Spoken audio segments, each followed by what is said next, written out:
A very good afternoon to all of you. I had an opportunity to initiate and facilitate the quality journey in GNRC about 14, 15 years back. The journey of quality NABH was initiated and then facilitated by me.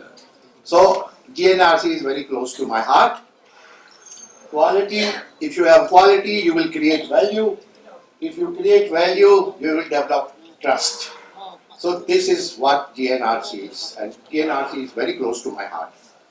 Uh, Now, coming back to my subject, I am going to experience your experience on my talk on patient experience for next half an hour. Fundamental shift in healthcare quality, where the experience itself has become an outcome, as important as survival or the clinical outcomes.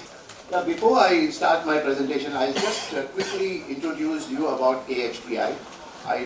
This time I forgot to, have one slide on my organization, association.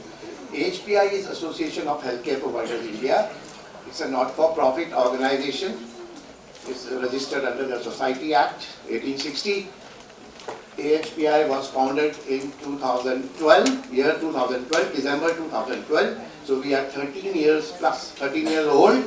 We had very visionary founders like Dr. Devi Shetty, Dr. Giridhar Gyani, who is the founder of healthcare quality in the country, Dr. Prem Nair from Amrita, Dr. Alexander Thomas, and among others. And today, AHPI is, when AHPI was established, that time it was like, the private sector did not have any voice in the government. So then we thought that, the leaders, they thought that we should have a collective voice so that we can create an impact. We get to deal with the stakeholders, with the government, with the regulators. That's how AHPI was created. And today, if you see the strength of AHPI, we have grown to 20,000 hospitals as our members. We are present, we have 21 state chapters. Can you imagine 21 state chapters? So, because health is a state subject, right? Each state has its own issues, own problems. But then our job at the central level is to guide and educate our members and to do advocacy with the government, with the regulators, with the stakeholders.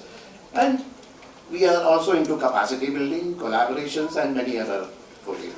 But let me tell you that we have created a great impact in the Indian healthcare scenario over the last 13 years with our advocacy work. And today AHPI is the most visible, credible, and well-recognized association, having 20,000 hospitals as members, and we are even recognized by the government, the ministries. We are part of the few government committees. So this is what AHPI is. So I'm proud to be part of AHPI.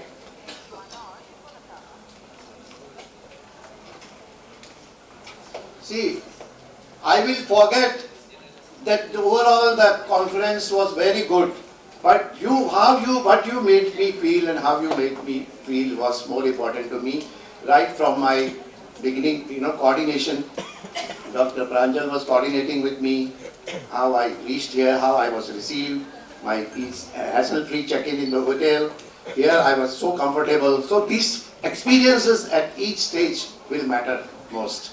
So patient also will forget what we did, but they will never forget how we made them feel. That is their experience. So healthcare is not only remembered by outcome. I'm sure outcome is very important, I must tell you. Ultimately what matters is outcome. If you have a patient is there in the hospital to achieve good outcome.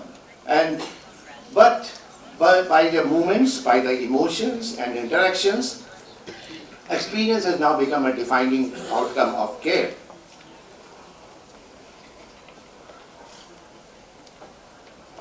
Now, this topic is a very unique topic, not very much touched upon. But this topic matters because healthcare globally and in India is moving from volume to value, volume-based care to value-based care. And programs, like Ayushman Bharat, NABH accreditation, and payer expectations, they emphasize not just what care we deliver, but how it is delivered. Not that what you deliver, but how it is delivered is more important. Experience is a new outcome. So it's no longer soft. It's no longer an optional. Experience is no longer an optional, but experience is something which is essential. You cannot get away with that, giving a good experience to the patients. I should say excellent experience to the patient. If you see a quality indicator which is the core measure of healthcare excellence, this is what experience is, and a safety enabler enhances patient safety and outcomes. A driver of outcomes directly impacts health results. So the patient voice defines the success. If you see your safety events, your adherence to the treatment, readmissions, trust in healthcare systems, these are important. You need to take care of all this. Then, redefining quality in healthcare. Traditionally, quality, we used to measure quality with the mortality rate, your average length of stay, your hospital HAI, your healthcare associated infection rate, all these indicators. But today, WHO and IOF, Institute of Medicine, they define quality as, I think Dr. Lallu has also shown in a slide. Quality is safe, effective, timely, patient-centered, equitable, and efficient care. So, if you see, experience is embedded in this definition. In this definition, experience is embedded in it.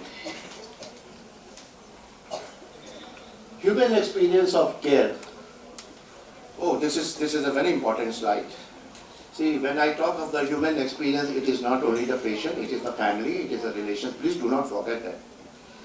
Quality is experienced in how you have addressed to the patient pain, how you have preserved the dignity of the patient, how we have respected and protected the patient rights, and how their fear is acknowledged, how their grievances are addressed. It is so important, and also whether you have adhered to the international patient safety goals. So in India, most importantly, where the families are very deeply involved in India, they are very emotional, about their relative being admitted, whole family will come and try to visit. So most important part is the communication, which I think my previous speakers have also emphasized. Communication, communication, and communication. And empathy. And please do, I'm using this word, emphasizing on this word, empathy. Please try to be in patient shoes. They are central to the perceived quality. How patient perceived quality is with your level of communication, your empathy, your personal touch, your eye-to-eye contact, your body language, your attitude, your behavior is what matters to the patient. Right? Now, beyond patient satisfaction. Now, we have been talking of patient satisfaction survey, patient feedback form, but that is, patient satisfaction is whether we have met or whether we have exceeded the expectations of the patient. But patient experience is what actually happened. How often your explanation or you were clear, or your counseling part did actually work, and how timely you were, how prompt you were in attending to the patient, and whether staff are respectful or not. These matters a lot. So experience is objective and actionable. Now, Three dimensions of quality, this is important, how quality care balances. Relational, that is how care feels, right? The doctor-patient interaction, the trust, the empathy, the respect, and I already mentioned about the communication. And another important dimension of quality is the functional part, how the care performs, how you have given the care. And this is measured by the clinical outcomes, your evidence-based medicines. Last but most important is the integration, how the care flows among all the departments, intra and interdepartmental integration, seamless coordination, which reflects how well different parts of the health system they work together. You know, the lack of communication and coordination is something which you are going to pay for it. Most complaints in Indian hospitals are related to integration failures, communication failure, handovers, billing, discharge. We don't talk to the patient, we don't explain to them. They are not educated. Patient and family should be educated. They should be well informed. We just get the consent form signed. That paper not to be signed. That is not a paper to be signed only. It's a legal document. It has your responsibility is to explain. Your consent has to have the benefits of the surgery, the procedure, the complications, and the alternatives. So I think all these should be well explained to the patient. And if you see the healthcare providers, they usually focus on clinical processes, protocols, outcomes. That's important. But patient, if you see, if I am the patient on the other side, patient experience the entire journey before the care, before, during, and after care. Their perspective, they uncover the gaps that may otherwise go unnoticed, such as as I mentioned, the communication breakdown, the gaps in care coordination. Patient voices, I mean, it is, of course, all patients and their relatives, their family, they matter a lot. Patients and their families are the only ones who experience the entire journey.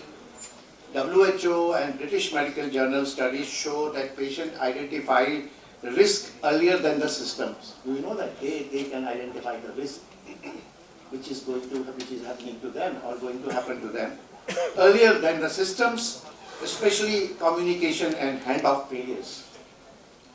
So patients are the only constant across the care journey. They see what leaders may not. They feel what dashboards cannot capture.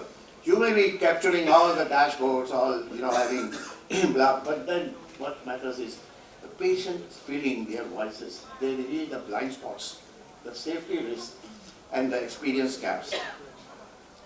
Now coming to the PREM and PROMS. Now this is not a fancy terminology. This is now very much inbuilt in the NABH standards. So from 5th edition onwards, now we are into the 6th edition. So patient-reported experience measures, they capture the live experience, that they focus on how care was delivered, not the medical result, how care was delivered, but not the result of your treatment. So how care was delivered, whether the communication was proper, whether respect, dignity, empathy, waiting time, discharge, all these have been taken care of. Then when we talk of the PROMs, patient-reported outcome measures, they capture the outcomes that matter to patients, and they focus on how patients feel and function after the care, rather than only clinical indicators. So they assess the PROMs, they assess pain level, mobility and daily functioning, mental well-being, and quality of life. Just to give you an example, after the knee replacement surgery, a patient expects reports that pain level before and after surgery. What is the pain level of the patient before the surgery, after the surgery, their ability to walk, their ability to climb the stairs or return to the normal activities. In essence, the patient-reported experience measures and tells the story of the journey, and patient-reported outcome measures tell the story of the impact. So there's a difference, but both are important. Now, NABH and also the other quality frameworks, they also recommend using both to assess the real quality.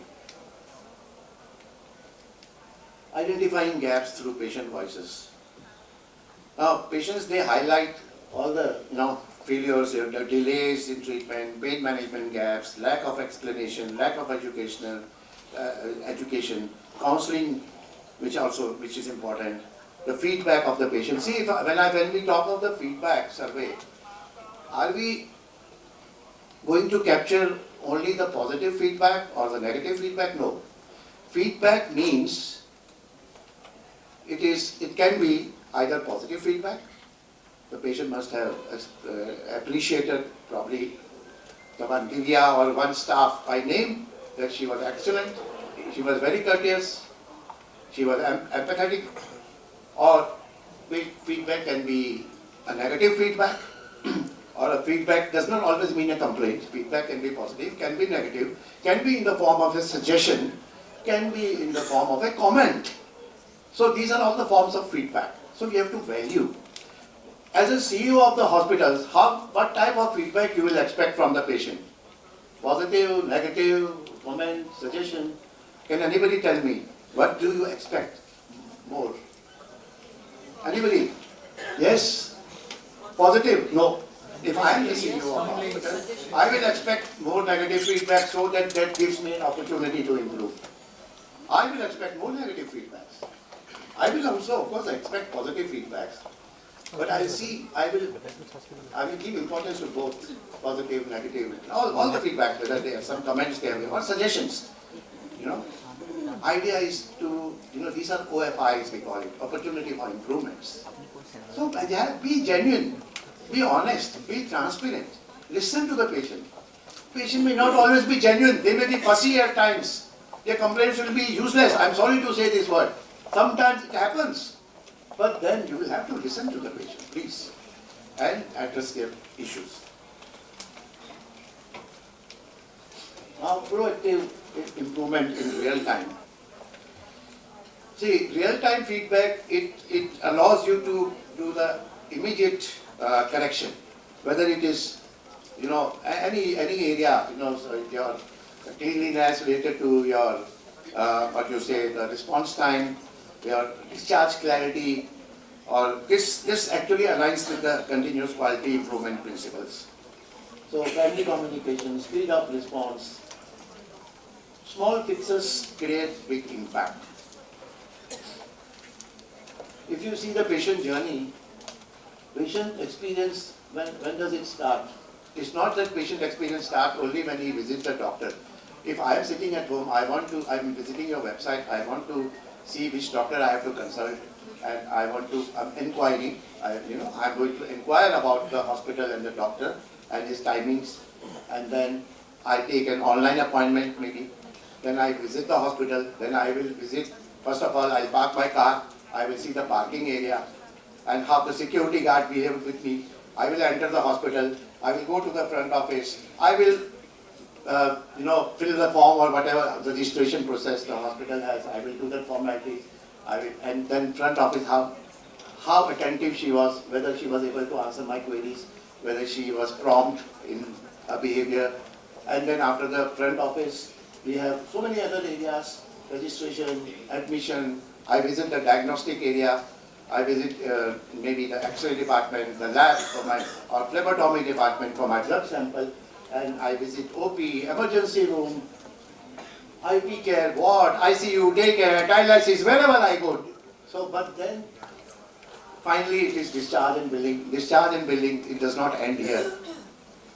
Post-discharge follow-up. I remember when I joined Max Healthcare in 2001, after the patient was discharged, one of the nurses, she used to call the patient after 48 hours. It was the protocol we have made that time in 2001. I am talking of 25 years back. That, how are you feeling? Are you okay? Well, when is your visit due? So please visit on time. Next. They used to call every patient because we just started soft launch, very few patients were there. So they used to call. But after that, patients started increasing. Then they used to do random calls.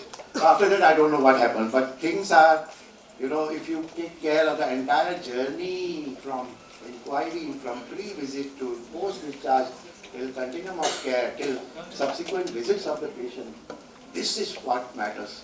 I want my experience to be good every time I visit the hospital. Today I'm admitted, maybe I'll be get admitted again after a few months. Maybe. I want the same experience every time, to do the right thing every time. And also it is said that quality is not when, you do quality when somebody is watching you. Quality is when not anybody is watching you. That is quality. So we implement the quality when nobody is watching you. It's not that because I am being observed, I have to do this. No. It has to be inbuilt. So these are all touch points the patient has to undergo. I'm sure most of you must have been patients in your lifetime, or you will be patient sometime. You will have to go through all this. So all these touch points, what do you expect? You want a beautiful experience. Every level, every touch point, with every staff you encounter, you interact. Now touch points define trust. As I mentioned that all these security to front desk to nursing, doctors, technicians, housekeeping, billing, support services, dietary, admin. So, it is said that Dr. Lalu was mentioning, I think, when you stayed in a hospital for 3 days, you have 45 interactions probably. Maybe 15 interactions, maybe more than that. I don't know, there is no study on that. How many people will visit if you are admitted? Housekeeping will come, dietitian will, doctor will come, nurses will come multiple times, even when you are sleeping because she has to record your vitals. So whatever. So one poor interaction can overshadow excellence in clinical care. You may be a very good doctor, you might have given a very good care, but one poor interaction, somebody has misbehaved with me, the front office staff or the billing staff, that will damage the whole trust in me. I'm telling you. So it's very important that every level, every staff, every touch point should be, conscious of all this. Now episodes of interaction, dozens of interaction per day, multiple staff categories involved, risk and opportunity in every interaction, safety risk, opportunity for errors, trust building. So, if you see research which are published in British Medical Journal Quality and Safety that highlights that patients and families experience dozens of interactions daily. Each interaction is important for the patient, and each interaction is a safety barrier or a safety risk. So you have to be very careful.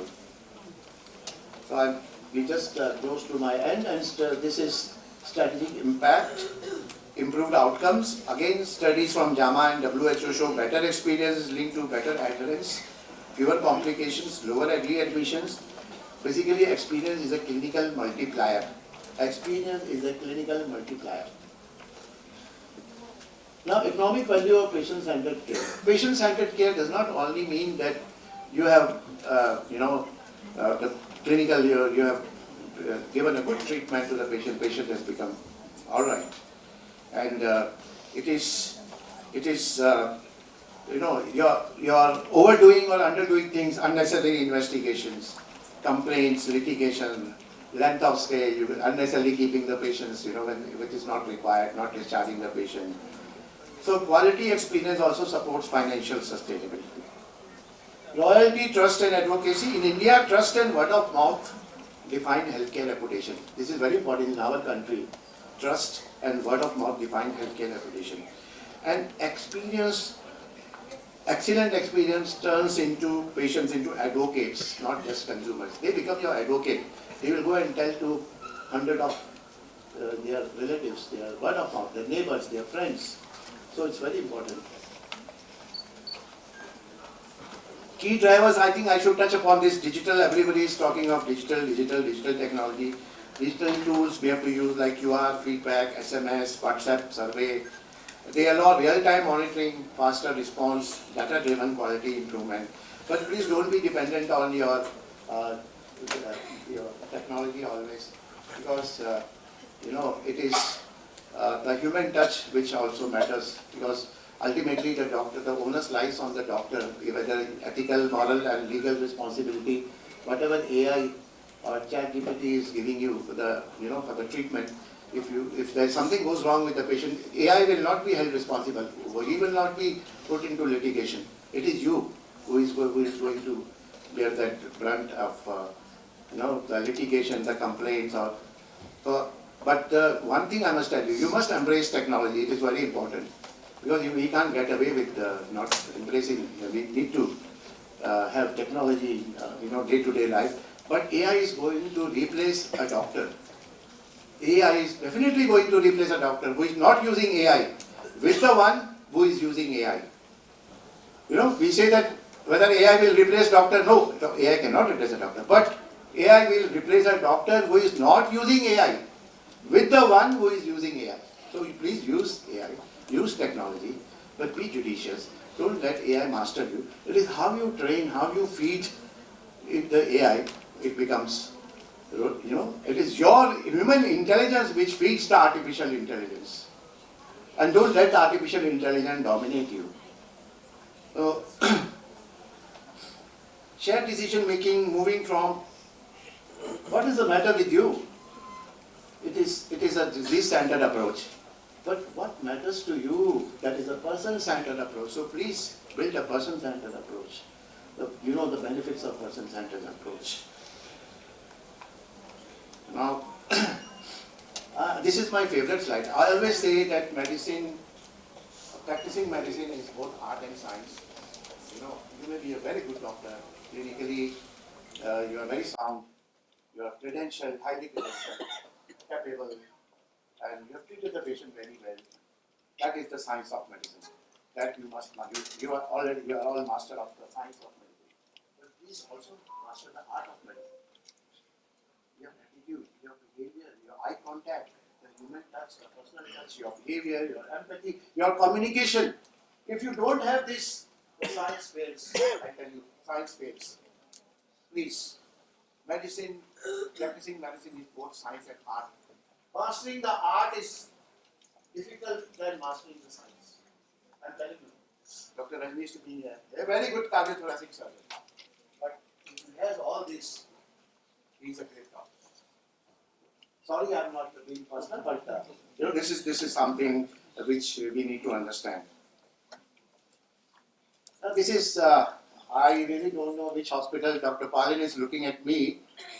This is a tertiary care hospital in Northeast. Tertiary care, Imphal, West Manipur, NQAS guidelines assessment, published, peer-reviewed Indian study. I just came across this study, so I thought let me mention, because Northeast and patient voices reveal that delays, waiting times, all those gaps in communication, medicine discharge clarity issues were there. There was variability in staff responsiveness.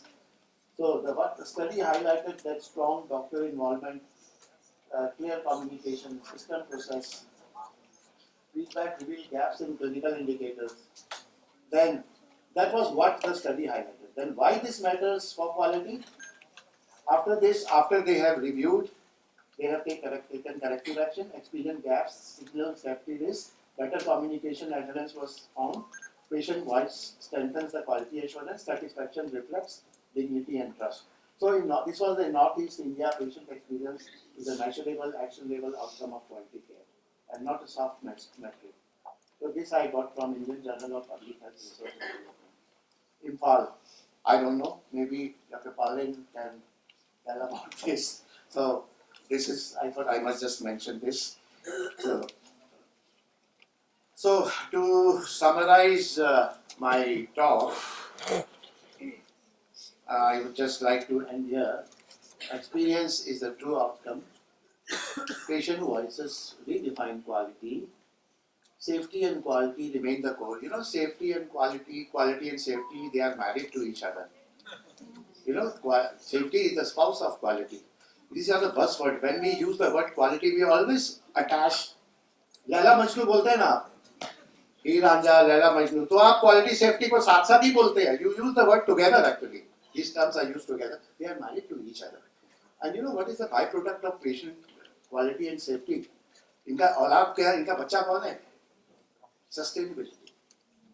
Sustainability. So quality, safety leading to sustainability in healthcare is very important. Otherwise, you cannot sustain healthcare. So these are the key references. And this is of course the last quote. So in the end, I would like to say, patient does not care how much you know. How much you know, I don't care. I care how much you care for me. This is what I care for. How much you care for me. I don't bother how much you know, but how much you have cared for me. That is my concern. I am here for that. Thank you so much. And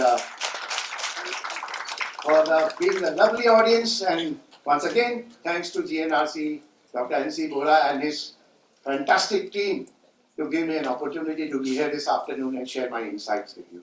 Thank you. Now over to the chairperson and esteemed panelists. Thank you.